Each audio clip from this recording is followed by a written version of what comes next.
예, 그 오늘 복음반 개강을 이렇게 하게 되는데 복음 짧게 이렇게 하도록 하고요. 우선 오리엔테이션을 좀 봅시다.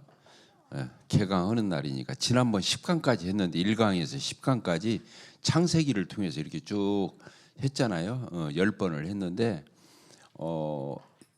집에서 거의 내가 공부를 안 해요. 성경 구절만 딱 이렇게 해가지고 오지. 그래서 여기 와서 이렇게 하는 거거든. 그러니까 일부러 공부해서 막 일부러 공부시키는 그런 게 아니고 어떤 그리스도인이라도 성경을 통해서 이 정도는 가닥을 가지고 있어야 한다. 그런 의미예요. 뭔 얘기인지 알겠죠? 누구라도 그리스도인이라면 성경에서 이 정도 복음은 캐치하고 있어야 한다. 그래서 이제 하는 거거든요. 뭔 말 알겠죠? 예, 그래서 지금까지 10강을 했는데 이제 우리 모임의 GNTV에 이게 올라가는데 구독자가 상당히 많아요. 이제 이렇게 칠판을 사용해서 하는 경우가 드물잖아요. 예, 근데 이제 어쨌든 편하게 그리고 쉽고 단순하고 명료한데 사실은 성도들이 이거 구두자들이 구원받고 주님 앞에 이렇게 그 성경을 처음 접하는 것에도 의미가 있지만 사실은 성도라 할지라도 20년, 30년 구원받은 지 교회 생활한 지 20년, 30년 된 성도들도 이걸 모르기 때문에 신앙이 흔들리는 거예요. 그러니까 이것은 복음을 통해서 예수님 영접하고 구원받는 거 뭐 그것만 얘기하는 게 아니에요. 뭔지 알겠죠? 그러니까 이 부분은 굉장히 중요한 거예요. 지금 우리 성도들이 그걸 모르는 거예요. 그냥 뭔 얘기냐? 우리가 복음을 생각할 때, 자 여기 보세요. 우리가 복음을 생각할 때 이 복음 하면은 구두자 이렇게 생각하는 게 타락이에요. 구두자에게 필요하지요. 복음이 기쁜 소식이 필요한데 사실은 그런 게 아니에요. 그 신앙에 여러분들이 볼 적에 저하고 이제 이렇게 10년, 20년 이렇게 아는 분들이 있잖아요. 그런데 성도들이 저를 볼 때 언제고 충만하게 보여. 언제고 밝게 어떤 그리스도인의 어떤 영성 같은 것이 느껴지고 하는 것은 성경의 깊이를 알기 때문이 아니고 사실은 이 복음 가운데 얹고 서 있기 때문에 그걸 갖는 거예요. 그러니까 복음 오면 구두자들 이제 예수님 처음 만나려고 하는 사람들에게는 필요하다. 이렇게 생각하는 것 자체가 타락이라는 거예요. 복음은 모든 사람에게 필요한 거예요. 구원받았어도 복음에 굳게 서야 되는 거예요. 그리고 복음의 진리에 뿌리를 내려야 되는 거예요. 자, 이해가 되죠? 굉장히 중요합니다. 근데 이제 건너머 구원받고 이제 몇 년 지나고 나면 저 복음 오면 예수님 영접하고 뭐 행위로가 아니라 믿음으로 의롭다함을 놓고 천국 간다. 이런 것은 저거 세상 모르는 사람들이 그게 타락인 거예요. 구원받은 그리스도인도 제가 이제 구원받은 지 몇 년 됐냐면 우리 디도 형제가 뱃속에 있었을 때 내가 구원받았거든요. 그러니까 지금 우리 디도 형제가 42살이야. 뱃속에 있을 때면 내가 몇 살이에요? 지금 몇 년 됐어요? 43년 된 거예요. 복음을 줘. 그런데 그 전에 장로교를 내가 17년을 다녔어요. 그 세월까지 합쳐봐봐요. 그러니까 장로교를 17년을 다니면서 청년회장, 학생회장, 집사 다 했는데도 내가 복음을 명쾌하게 모르고 있었다니까. 그냥 교회 열심히 하면 막 거기서는 직분 주잖아요. 근데 이제 그런 게 아니라 진짜 하나라도 명쾌하게 뚜렷하게 아는 거 이게 굉장히 중요한 거예요. 그리고 우리 성도들이 이제 아까도 얘기했지만 이 복음 가운데서 항상 내 마음이 살아있지 않으면 깊이 있는 걸 몰라서 그런 게 아니에요.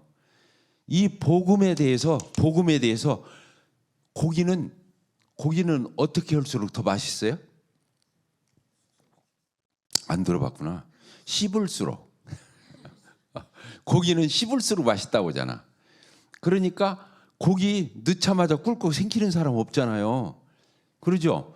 근데 고기는 씹을수록 이런 것처럼 복음은 구원받을 때는 정말로 신선하고 놀랍고 그런데 구원받은 이후에도 이 복음이 내 안에서 생생히 살아 있어야 하는 거예요. 성도도 나 이제 마스터했어. 예수님 영접했어. 나는 끝났어. 침례 받았어. 그렇게 하는 게 아니라는 거예요. 그래서 깊이 있는 걸 몰라서 사람이 그런 게 아니라 이 복음 가운데 항상 생동감을 가지고 역동성 있게 살아있는 믿음을 안 가지기 때문에 사람들이 침체하고 흔들리고 하는 거예요. 참 이런 얘기도 내가 드물게 하는 얘기네요. 그래요, 안 그래요? 드물게 하는 얘기죠. 근데 여러분들이 이 복음 가운데 얹고 내 마음 가운데 신선하게 마치 복음을 처음 듣는 사람처럼 복음을 신선하게 생각하면서 내 마음에 품으면 내 얼굴색도 변하고 그래서 성화 있죠. 구원받은 이후에 그 성도들이 성화에 가잖아요. 성화. 이거 펜 한 번 더 가져와야겠다. 다음에. 오늘은 괜찮고. 그래서 성화가 뭐예요? 구원받은 이후에 생명을 얻게 되면 그 생명이 자라가는 거. 더 성도다워지고 더 그리스도인다워지고 신앙이 뿌리를 내려가는 과정을 성화라고 그러는데, 성화도 이 복음이 약하기 때문에 사람들이 성화가 약한 거예요. 그러니까 이 복음하고 성화하고 정말로 이게 긴밀한 거예요. 이해가 되죠? 이해가 안 돼요? 그러니까 저는 지금까지 주님을 이렇게 섬기면서 그랬어요. 뭐냐면 언제고 제 마음 가운데 이 복음이 언제고 제 마음에서 새롭고, 복음을 마치 처음 듣고 처음 전하는 것처럼 그렇게 내 마음에 선명하게 새겨져 있는 거예요. 그러니까 힘이 있는 거예요. 이게 성화교리 아튼 성경이 깊이 있는 교리를 말한다 할지라도 이 복음 때문에 거기에 영성이 부여되는 거예요. 그래서 사실은 이 복음은 구원받은 성도의 모든 면에 있어서 그 사람에게 영향을 주는 거예요. 오늘 굉장히 중요한 얘기 듣는 겁니다. 그래서 지금 우리 교회에 구도자들만 와서 복음 듣는다. 이것은 정말로 이게 이제 구원파라고는 이단이 그래서 생긴 거예요. 이걸 나눴기 때문에. 물론 이제 이것이 칭이 예수님을 믿고 의롭다함을 얻고 이제 내가 영생을 얻었다 이런 확신도 중요하지만, 이게 이제 공식화되는 거예요. 나 그거 마스터했어. 저 구도자나 들어야 돼. 벌써 자기는 마스터했다고 생각하잖아. 그러니까 얼마나 타락해. 복음을 자기가 어떻게 마스터를 해. 끊임없는 건데. 복음이 얼마나 깊이 있는 건데. 여러분들이 예수님이 하나님이라는 사실. 예수님이 하나님이에요? 하나님 아니에요? 인간으로 오셨지만 예수님은 하나님이신 거잖아요. 성부, 성자, 성령. 헐적에 성자가 예수님이잖아요. 근데 그 예수님이 삼위일체 하나님 중에 한 분이에요. 알겠죠? 그러니까 예수님이 성자 하나님이신 거예요. 따라합시다. 예수님은 성자 하나님이시다. 그런데 하나님이 인간이 되어 오셨어. 그리고 이것만 여러분들이 묵상해 보세요. 여러분들 뒤집어져.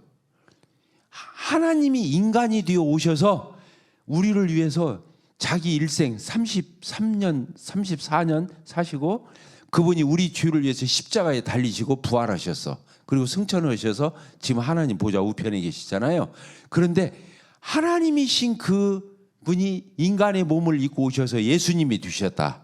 하나님이 피조물이 된 거예요. 창조주가 피조물이 된 게, 이것만 묵상해도 그 사람이 마음이 냉랭할 수가 없어요.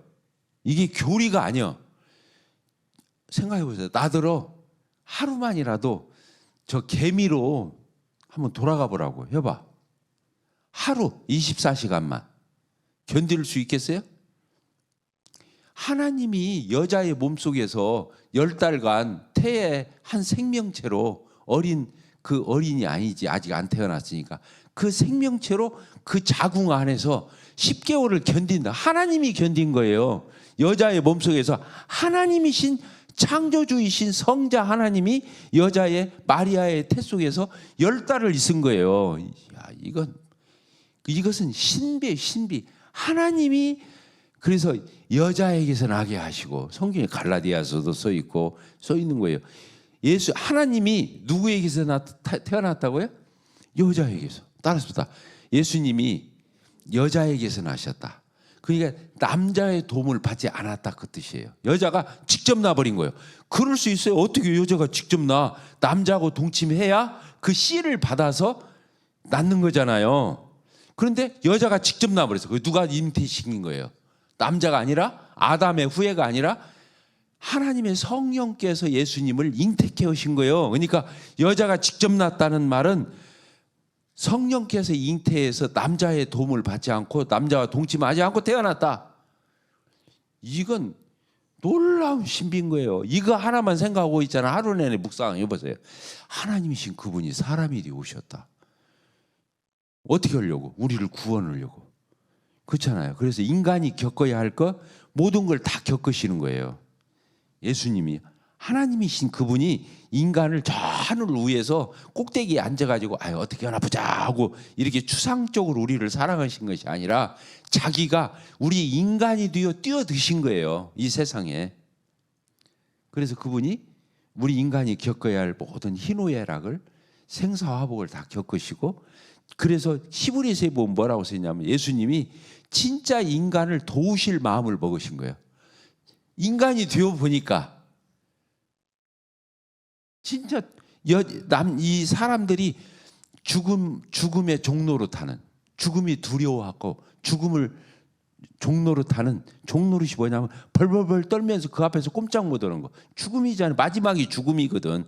그러니까 그런 인간을 위해서 예수님이 죽으시고 부활하셔서 그 인간을 내가 구원해 줘야지, 천국으로 내가 같이 가줘야지, 이런 마음을 하나님이신 예수님이 품고, 하나님은 세상을 사랑해서 독생자를 보내주신 거, 독생자이신 예수님은 나를 위해서 이 땅에 인간의 몸을 입고 오신 거, 그래서 내가 죗값을 받아서 내가 죗값을 치르려면 고통당하고 고난당하고 십자가에 달리고 피 흘려 희생해야 되는데 예수님이, 하나님이 그 일을 내 대신 했다는 거잖아요. 그러니까 우리 성도들이 신앙이 뭐 복음 깨달았다고 하면서 막 자기가 성도인 채우면서 막 성숙인 채우지만 안 그런 거예요. 그건 혀끝에 맛보고 자기 구원받았다고 생각하는 거예요. 이해가 되시죠?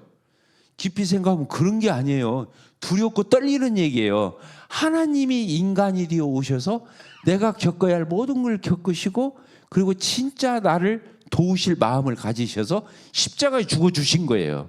그리고 우리를 구원하신 거예요. 그래서 다 이루었다.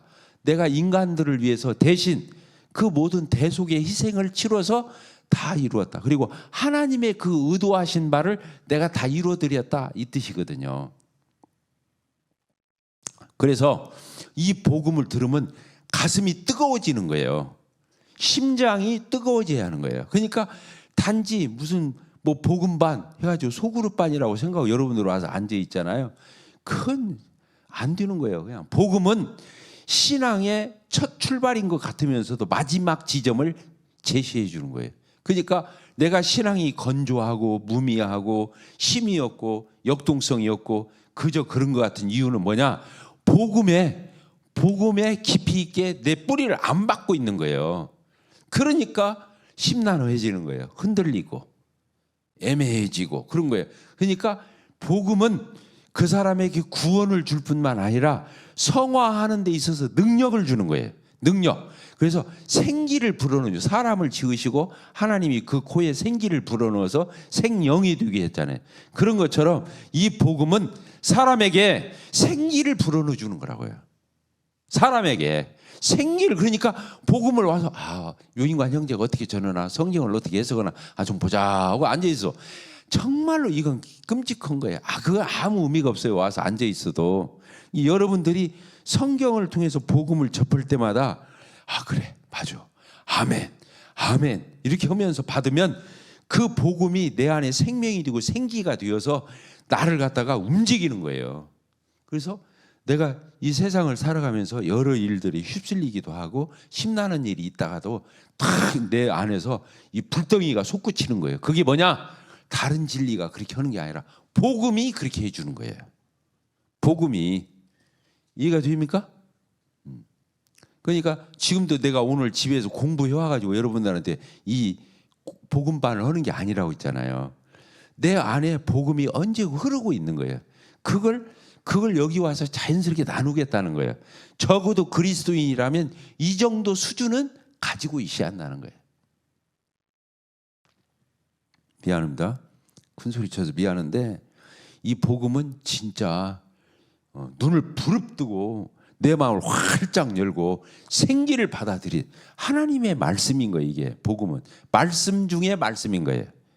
다른 어떤 말씀보다도 이게 중요한 거예요. 그래서 복음을 접하면 막 가슴이 울렁울렁하고 다시 막 생동감이 있으면서 신선해지고 내가 막 쭉 처져 있다가도 역동성이 있어가지고 내가 그런 것들이 나타나야 되는 거예요. 자, 오늘은 창세기 12장 한번 찾아보세요. 창세기 12장.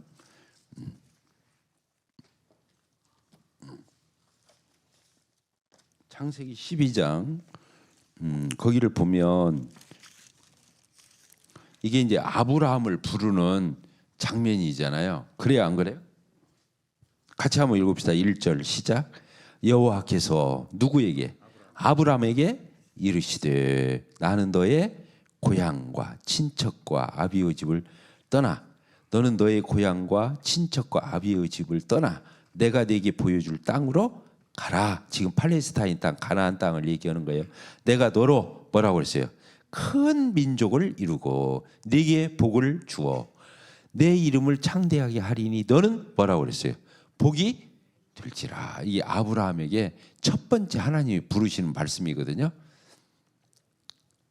자, 저를 봅시다. 아브라함이 어디였냐면 갈대아 우르에 살았어요. 갈대아 우르. 갈대아 우르가 뭐냐면 지금으로 말하면 쿠웨이트 지역이에요. 쿠웨이트. 그 사우디 옆에 그 쿠웨이트 항구 옆에 있잖아요. 갈대아 우르. 티그리스강, 유프라테스 강이 만나는 지점. 그게 갈대아 우르예요. 거기가 정말로 잘 사는 황하 문명. 그걸 무슨 문명이라고 하죠? 메소포타미아. 이 티그리스 유프라테스강. 그 메소포타미아 문명이라고 그러죠. 그 중심지가 이 아브라함이 살았던 지역이에요. 아브라함의 아버지 이름이 뭐예요? 데라. 따라합시다. 데라. 이게 데라가 아브라함의 아버지인데 무슨 일을 했냐면 그때까지는 하나님이 아브라함을 안 불렀잖아요. 아직. 그러니까 그때는 세상이 우상 숭배에 가득했어요. 근데 그때 데라라고는 이 아브라함의 아버지는 무슨 일을 했냐면 우상을 만들어서 파는 일. 우상 장사. 우산이 아니라 비올지역에 쓰는 우산이 아니라 우리가 가서 절하는 우상을 만들어서 마스코트 같은 거 이런 거 상을 만들어서 조각해서 파는 우상 장사에 있어. 그게 갈대아 우르에서. 그래가지고 거기서 하나님이 아브라함을 불러낸 거예요. 그 인간 문명지. 그러나 결국에는 망할 소망이 없는 사망이 궁극적인 지점인 그 갈대아 우르라 그때 당대의 최고의 문명 도시인 거기서 딱 끄집어낸 거예요. 뭐라고 하면서 너는 너희 아비 친척 본토 친척 거기를 떠나서 내가 너한테 지시하는 곳으로 가. 그래서 아브라함이 나왔잖아요. 아브라함이 그때는 자기 아버지를 데리고 와서 조카 이름이 뭐예요? 소돔성에서 그 부끄럼을 당한 롯 알죠? 롯의 두 딸이 나중에는 그렇게 됐잖아요. 아버지고 동침해가지고 모압 족속, 암몬 족속이 나왔잖아요. 그런데 그 아브라함을 불러낼 때 아브라함이 자기 혼자 나온 게 아니라 아버지 이름이 누구라고요? 데라. 그런데 또 조카 이름이 뭐라고요? 롯. 이 두 사람을 딱 끄집어 나왔는데 아브라함이 딱 나오면서 어디로 갔냐면 바로 팔레스타인 지역 지금 가나안 땅으로 간 게 아니고 어디로 갔냐면 하란 지역으로 갔어.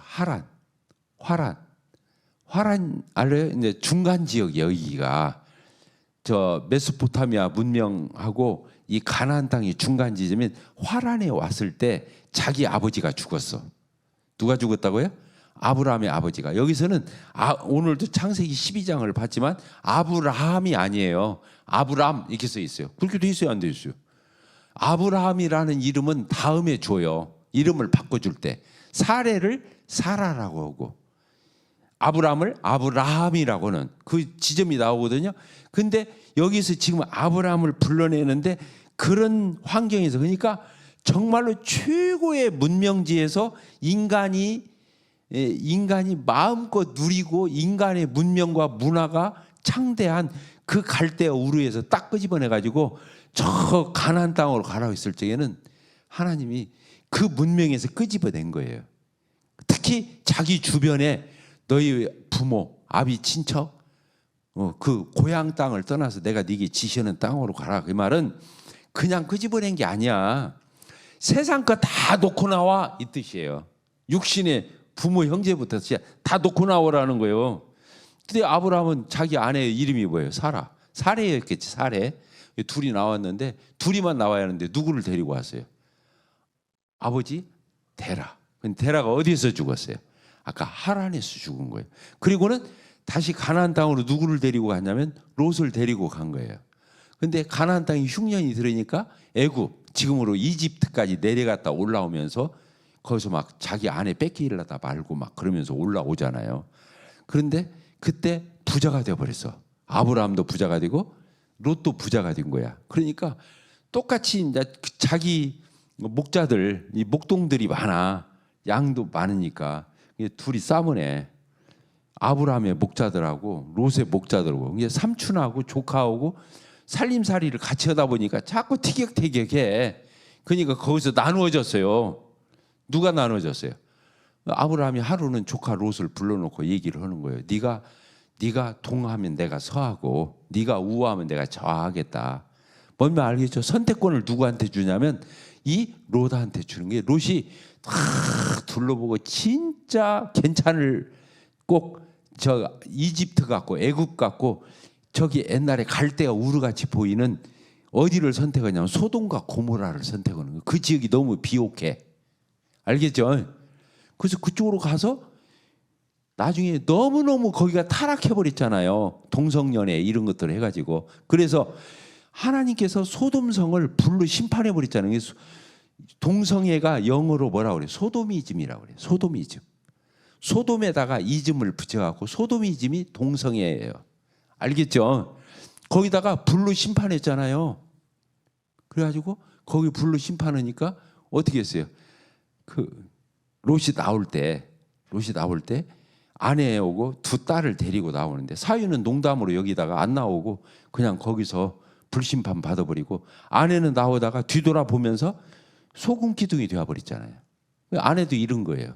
그 두 딸을 데리고 간신히 빠져나간 롯이.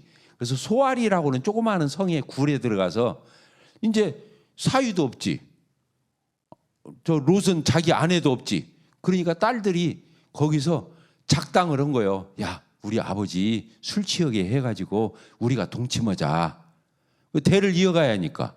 그래서 먼저는 큰딸이 들어가서 아버지고 동침해가지고 누가 되냐, 모압 족속이 태어난 거예요.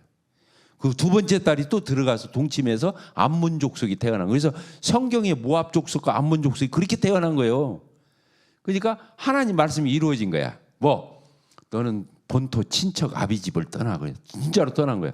갈대아 우르에서 떠날 때는 아버지와 조카를 데리고 떠났지만 화란에서 누가 죽었다고요? 아버지가 죽었어. 그 다음에 소돔성으로 누가 갔어? 롯이 떠났잖아. 그러니까 누구만 남았어? 아브라함만 남은 거예요. 그러니까 하나님 말씀대로 이루어진 거예요. 자, 이해가 됐어요? 기가 막히죠? 그래서 아브라함이 이제 자기 집에서 살해하고 사는데, 하나님이 아들을 준다고요. 여기 뭐라고 써 있어요? 여기 다시 12장을 보면 너로 뭐라고 그랬어요? 큰 민족을 이룬다 그랬잖아요. 근데 아직도 자식이 있어 없어? 자식이 없어. 근데 여기에 하나님이 약속하기는 큰 민족을 이룬다는 거야. 그러니까 아무리 기다려도 하나님 안 줘. 이제 저기 사례가 그 월경도 끊어지고 자기도 남자 구실 못 올 때가 다가오니까 거기서 인간의 모의가 나오는 거예요. 하루는 사라가 자기 몸종, 누구의 이름이 하갈을 자기 몸종을 누주면서 나는 애기 못 나니까 저기 하갈하고 동침해서 애기를 낳으시오, 대를 이어가시오 해가지고 어떻게 한 거라고요? 그 하갈을 늦으니까 아브라함이 못 이긴 척하고 동침을 해서 태어났어. 그게 누구라고요? 이스마엘. 지금 아랍 족속들이야. 이슬람. 알겠죠? 그게 누구 자식이에요? 아브라함의 자손이야. 아브라함의 여종하고 하갈하고 동침해서 태어난 이스마엘의 후손들이에요. 그게 이스라엘하고 지금 아랍 족속들하고 싸움해요, 안 해요? 그게 누구 싸움이냐면 아브라함의 본처의 자식인 이삭, 나중에 100살 때 이삭을 주잖아요. 그 이삭의 자식하고 이 이스마엘의 자식하고 싸우는 거. 그러니까 똑같이 아브라함의 자손끼리 싸우는 거예요. 그러니까 코란을 봐도 아브라함이 대단한 사람으로 나와 있어요. 그러니까 아브라함을 다 믿는 거예요. 거기도 이슬람도. 이해가 돼요? 근데 이스라엘은 또 이삭의 자손이라고. 사실은 형제간끼리 싸우는 의붓 형제끼리 아버지의 본처 자식하고 아버지의 하갈을 여종의 자녀하고 싸우는 거예요. 지금 이게 세계 역사예요. 지금 오늘 별 얘기 다 하네. 하나의 파노라마 같잖아. 성경을 이렇게 이해하고 주님을 믿는 거다고. 이게 지금 하갈은 누구고 이스마엘은 누구고 이게 뭐 갈대아 우르는 뭐고 하란은 뭐고 이집트는 뭐고 막 소돔성은 뭐고 롯은 누구고 막 이렇게 해버리면 여러분들이 그게 성경에서 이 줄거리가 없으니까 신앙이 토막나는 거야. 줄거리가 있어야 신앙이 쫙 맥이 흘러가는데 지금 나는 공부 하나 안 오고 와서도 여기서 줄줄줄 해요, 안 해요? 미안해, 줄줄줄이라고 해서 미안한데 줄줄줄 하자는 게 여러분들이 성경을 이렇게 이해하고 여러분들이 성경을 알고 있어야 이 흐름을 파악하는 거예요.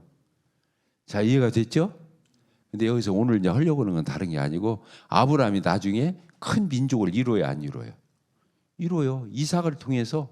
아까 이스마엘을 통해서도 저 아랍 족속이 다 아브라함의 자손이에요. 이스라엘 아브라함의 자손이에요. 이스라엘 얼마나 세계 만방이 흩어져 있었어요. 그런데 지금 본국으로 돌아 1948년도에 이스라엘이 독립해가지고 지금 이스라엘 나라가 있잖아요. 그러죠? 자, 오늘 내가 하려고 하는 건 주제가 그게 아니고 창세기 12장을 보면 아브라함한테 너는 복이 될지라 그렇게 쓰여 있어요. 끝절이 그거잖아요. 너는 뭐가 될지라? 복이 될지라. 근데 옛날 성경에는 이 전에 있던 개역 성경에는 이건 개역 개정이잖아. 개역 성경에는 뭐라고 되어 있냐면 너는 복의 근원이 될지라. 복의 근원. 따라합시다. 복의 근원. 아브라함이 복의 근원이다. 누구냐면 아브라함에게서 누가 태어날 거냐면 예수 그리스도가 태어날 걸 얘기하는 거예요. 이해가 됐어요? 그러니까 예수 그리스도 아브라함의 자손인 그 예수 그리스도를 통해서 메시아가 태어나서 모든 사람들이 다 누구를 통해서 구원받는다는 거예요. 예수 그리스도를 통해서 구원받을 걸 얘기한 거예요. 놀랍잖아요. 그래서 아브라함이 복의 근원이 됐어요, 안 됐어요? 됐어요. 아브라함에게서 예수가 태어났으니까. 그래서 마태복음 1장 1절 신약 성경 맨 첫 장을 딱 들어가면 뭐야? 아브라함과 다윗의 자손 예수 그리스도의 세계라 족보라. 이렇게 아브라함이 거기 딱 등장하는 거예요. 예수님의 족보를 말하는데 누가 등장한다고요?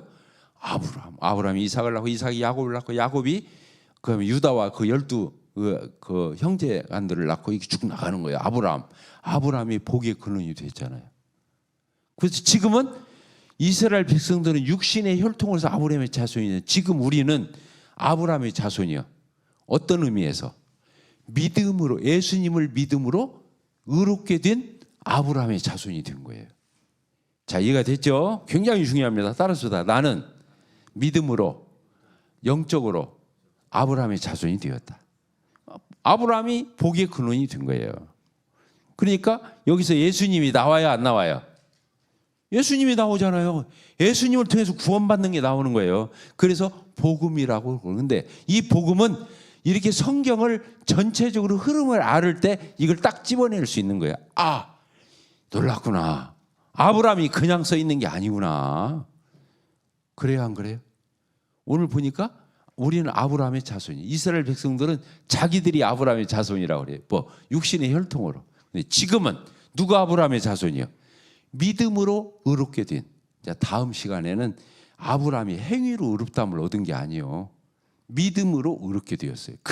우리가 지금 뭘로 행위로 의롭다함을 얻는 게 아니라 아브라함처럼 믿음으로 의롭다함을 얻은 자들이잖아요. 그래서 우리가 아브라함의 자손이 된 거예요.